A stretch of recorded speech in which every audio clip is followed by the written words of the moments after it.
The West Virginia State Board of Education will now pursue litigation against the West Virginia Secretary of State after he rejected a policy the board approved in the special session yesterday.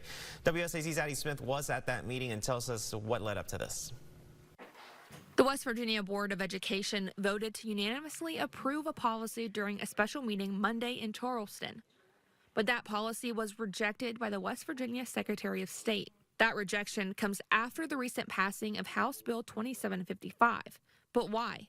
That bill made changes to state law requiring all rules approved by the board be submitted to the legislature for approval, amendment, or rejection. That means significant delays that the board believes will be detrimental to student success and well-being.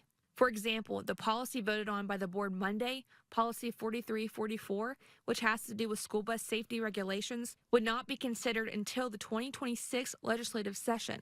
In other words, we're proposing that this rule go into effect 30 days upon filing, not after it goes through the full legislature for an effective date.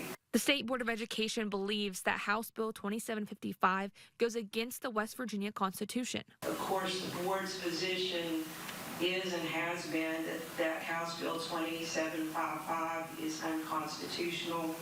Why is it unconstitutional? Because Article 12, Section 2 of the Constitution gives the general supervision of the public schools to the State Board of Education.